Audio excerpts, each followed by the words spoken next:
జై శ్రీకృష్ణ. ఆండాల్ తిరువడిగళే శరణం. 14వ పాసురానికి వచ్చేసాం. ఈవేళ నిద్ర మేలు కొలపబడే గోపిక 9వ గోపిక. ఇప్పటి వరకు 8 మంది అయిపోయారు. ఈవేళ 9వ గోపిక అనమాట. పాసురమేమో 14 అనమాట. ఉంగళ్ పుజైకడై తోటత్తు வாவியுள் செங்கஜுநீர் வாய் நெகிழ்ந்து ஆம்பல் வாய் கோம்பினகான் செங்கல் பொடிக்கூரை வெண்பல் தவத்தவர் தங்கள் திருக்கோயில் செங்கிடுவான் போகின்றார். எங்களை முன்னம் எஜுப்புவான் வாய் பேசும் நங்காய் எழுந்திராய் நாணாதாய் நாவுடையாய் செங்கொடு செக்கரம் ஏந்தும் தடக்கையன் பங்கைய கண்ணானை பாடு ఏలోరింబావాయ్.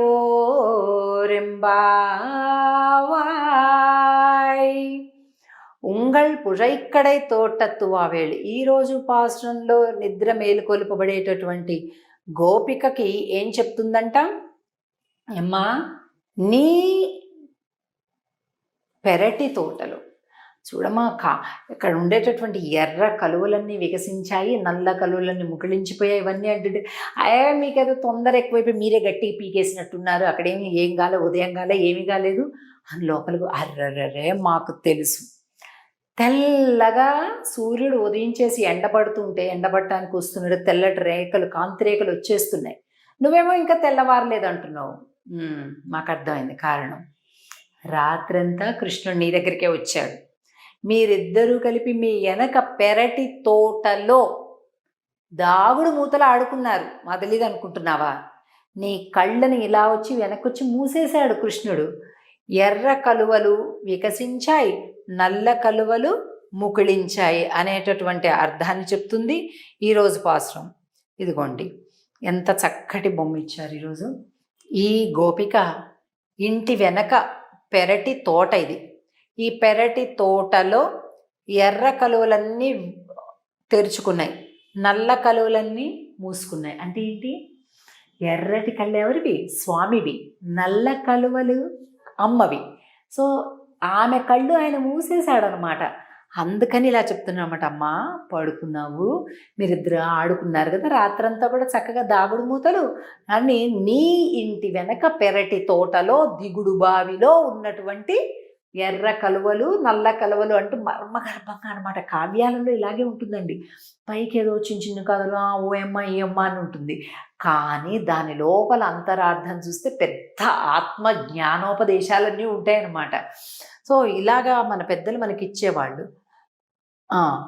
ఈ పాఠంలో ఇంకా ఏం చెప్తుందంటే, ఎర్ర కలువలు, నల్ల కలువలు అంటూ శాస్త్రం, వేద ప్రమాణాన్ని గురించి చెప్తూ செங்கழு நீர் வாய் நெகிழின் தாம்பல்வாய் கும்பினுங்க செங்கல் பொடி கூரை வெண்பல் தவத்தவர் தங்கள் திருக்கோயில் సెంగిడువాన్ పోగిండ్రార్.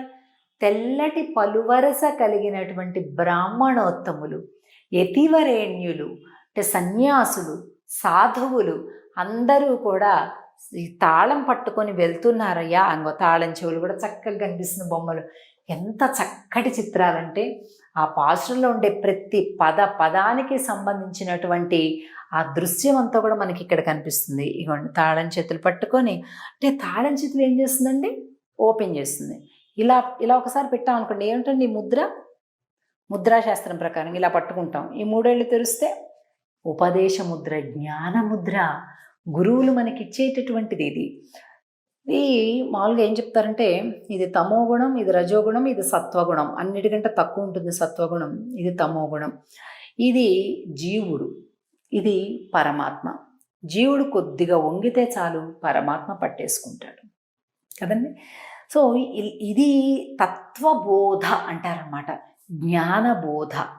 ఈ ఈ రకమైనటువంటి జ్ఞానబోధని ఆచార్యులు ఉపదేశిస్తారు.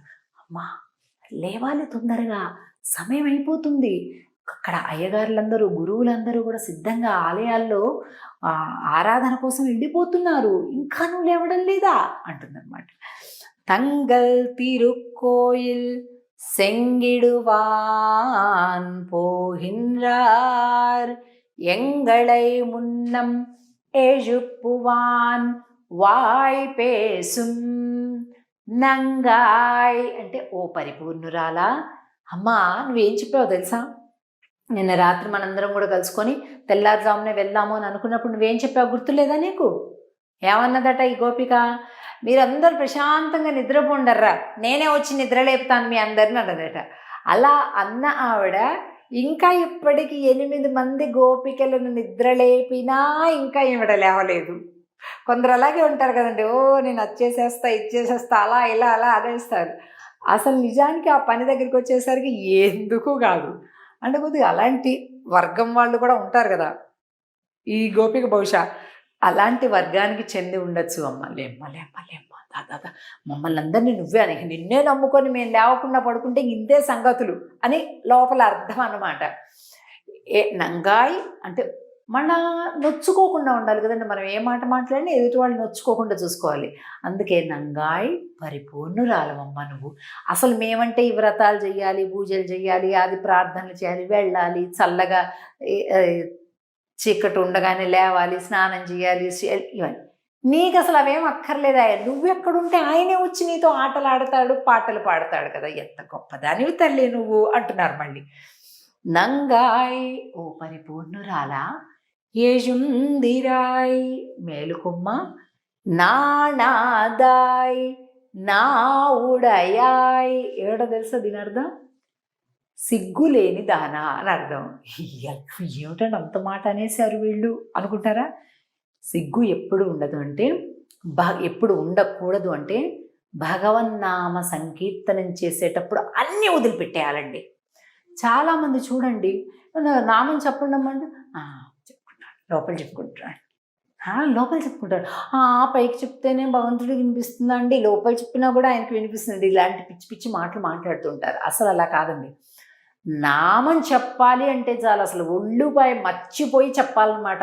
పక్క వీళ్ళు ఏమనుకుంటారో వాళ్ళు ఏమనుకుంటారో అదేంటో ఇదే అలా ఉండకూడదు.